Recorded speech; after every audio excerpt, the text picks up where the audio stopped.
Mbretërit e parë sumer, që i dhanë dritë njerëzimit, që na dhanë diturin që ne kemi sot, ndiqeni me kujdes, sepse jam i bindur që do habiteni. Dhe do kuptoni se përse nuk bëhen publike këto studime. Padyshim keni parë foto të tilla, siç e shihni këtu, një mbret i parë sumer kishte një valigje ose një një borsë të vogël, një çantë të vogël, siç e shihni tek dora, njëkohësisht edhe këtu, ja ku e keni, duket qartë, dhe që është çantë, bile ka edhe një orë këtu, po prisim, dëgjoni me kujdes. Pastaj, e bukur është që këtu janë astronautët sot, me të njëjtat çanta. Dhe e bukura tjetër është që këtu keni edhe zotat në Amerikën Latine, të njëjtat rafigurime ose fotografi, ashtu siç edhe sumerët. Madje jo vetëm këtu, por i gjeni edhe në kontinentin e Azisë, madje edhe në Evropë. Dhe nuk janë një ornament ose diçka që mund të mbanin në duar sepse mund të nevojiteshin për të psonisur. Jo, absolutisht jo. Dhe tani dëgjoni me kujdes. Si gjithmonë, kush është rastësisht dhe nuk e ka bërë ende, bëjini like faqes dhe videos që të shihemi sërish dhe ju falenderit që jemi përbashkë. Atëre, zotat e parë sumer. Duhet të dini që zotat e parë sumer ishin ata që ndriçuan popujt, sepse fillimisht ju dha dritë sumerve. Sumerët rreth 6000 vite më parë ndërtuan shoqërinë që kemi sot, sepse krijuan 33 ligjet që nuk ekzistonin në planetin Tokë, sepse ishin le të jetoni në përguva, kush do t'i mësonte. Dhe ata zota që erdhën nga qiejt, i dhanë dritë njeriut dhe filluan që të mbillin matematikën, fizikën, gjeometrinë dhe numerologjinë.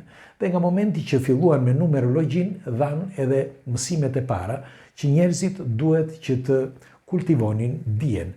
Dhe kështu që u dhanë 33 ligjet e para. Por duhet të dini që 33 ligjet që bëri Hammurabi, që ja falën, sepse e shkruar e zezmi të bardhë, Hammurabi t'ja falën diturin zotat, dhe zotat që i këshilën, i do t'i them tani kush ishin zotat, por kjo nuk do të thotë që nuk ka një zot të madh, absolutisht jo, nuk po flas për këtë, unë po flas ato që ka janë shkruar që nuk na i thonë, dhe nuk mundet që të na i thonë, sepse duhet të rishkruar historia nga e para. Por dëgjoni pak, sepse ishin pikërisht ata që i dhanë, si thash, 33 ligjet, që janë 33 ligjet universale, dhe i mësuan njeriut shkrim, këndim, alfabetin, etj.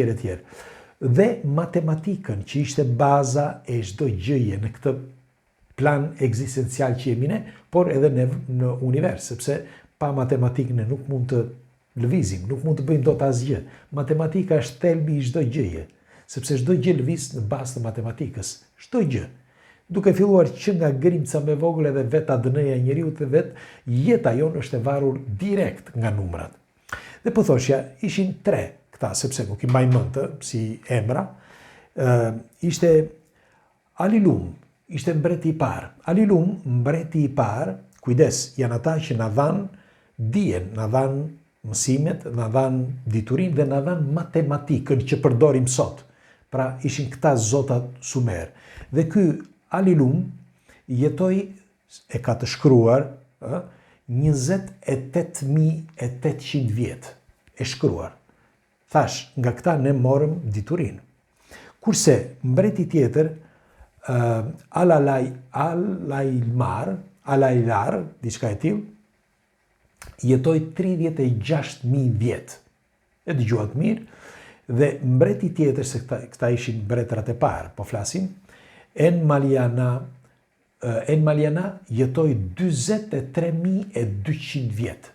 Pra, këta mbretëruan për vite me radhë. Duhet të dini që në Afrikë që është gjetur, po janë gjetur edhe vende tjera, dhe s'keni edhe në Kinë dhe disa vende tjera, për shembull, por unë po flas në Afrikë që është e konfirmuar, gjendet një ndërtesë që është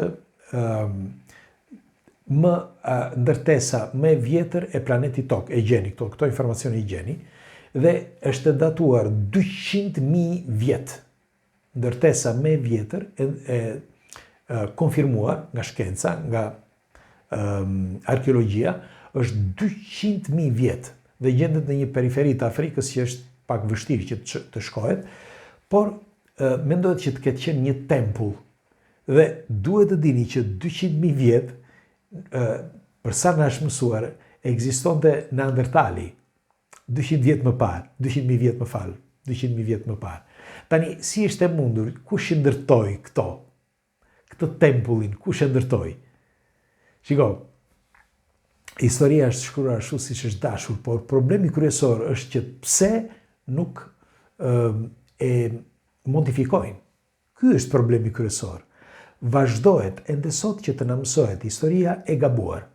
Pse po them të insistoj me këtë, okay? Sepse ndokush mund të thotë për shembull kush je ti që të na thuash nëse historia është e gabuar ose jo. Këto janë fakte, nuk është se kanë zbuluar unë ose i shpika unë. Absolutisht jo.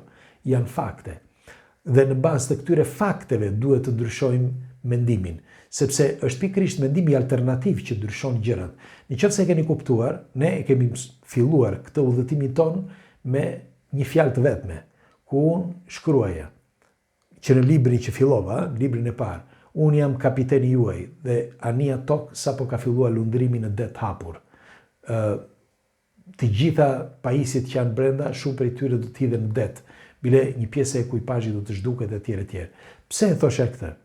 Sepse janë studime alternative dhe në qoftë se unë bëj studime alternative, sepse kjo është baza e çdo gjëje. Shiko, për këtë gjë duhet folur jo me zë të lartë, por të kumboj zëri. Sepse në qoftë se unë nuk kam, siç e kam thënë gjithmonë, në 3 faza është ndërtuar civilizimi i njerëzimit. Pra në imagjinat, projekt dhe pastaj zbatim. Në qoftë se unë nuk kam imagjinatën, ose ti ma zhduke imagjinatën, unë s'kam çfarë bëj. Kështu që imagjinata është baza. Dhe në këtë rast është imagjinata, sepse në studimet alternative duhet kesh imagjinat. E di që thash ndokush do thotë, po jo, ne kemi studiuar. Çfarë kemi studiuar? Nga kush i kemi studiuar? Ja, sa po ju thash. Ne kemi marrë matematikën nga sumerët. Pse nuk zbërthyem ne ose të krijonim një matematikë të re? Ne vazhdojmë akoma me matematikën sumere dhe numrin 60, që është numri 60 që është i orës për të matur kohën, sepse ashtu e masnin kohën sumerët me numrin 60. Dhe ne vazhdojmë ende sot që të masin kohën me numrin 60, sepse ti i ke provuar të gjitha, i ke provuar dhe francezët me 100-ën, po nuk arritën dot, u kthyen sërish tek 60-a.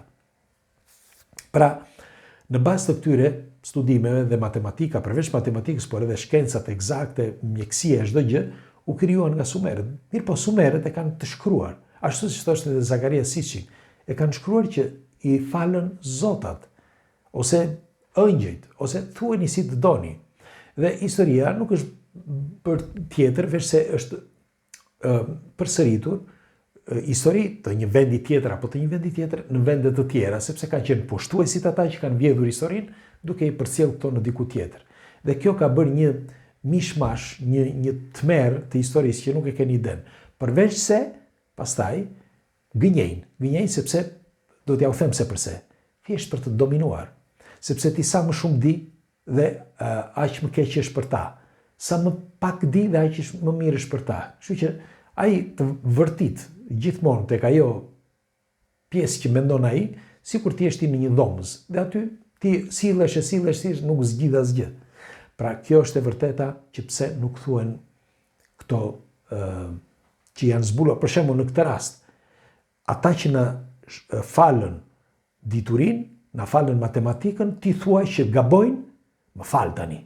Më falni. Me një fjalë ti thuaj që ata gabojnë në numra, kanë gabuar ata në numra. Ata që na falën matematikën dhe ti po përdor matematikën e tyre dhe thua ata kanë gabuar, është tmerr ta mendosh. Tmerr. Nuk mundet ata që të kanë falur, ai që e dinte që të fali matematikën nuk mundet. Në fakt, këto çantat që ju tregova më përpara, janë çanta të një astronauti. Në fakt, mendohet nga shumë studiues që këto çanta brenda kishin device ose disa pjesë elektronike, sepse si thuhet edhe në disa tekste që lëshonin dritë, ishin pjesë elektronike që ata shtypnin për të ardhur anijet apo ku i dihet. apo për të spostuar nga një vend në tjetrin, sepse mund t'jenë edhe disa dispozitiv që shkëputesh, mund të shkëputesh nga një vend në tjetrin ose nga një dimension në tjetrin, ne nuk e dim këtë. Por me këtë doja t'ju thoshe që merreni me mend që ende sot vazhdohet që të na mësohet një histori që nuk është ajo. Dhe pikërisht këtu duhet përqendruar, sepse vetëm në këtë mënyrë do të eci përpara më mirë njerëzimi, pra duke qenë i ditur, duke qenë si kafsh ose pjesa dërmuese të pa informuar, nuk e ka shumë të gjatë. Bota nuk e ka shumë të gjatë. Jo bota, por njerëzimi. Kështu që pres komentet tuaja, ju çfarë mendimi keni për një diskutim të tillë? Më thoni, jam kurios, do t'ju lexoj. Natën e mirë.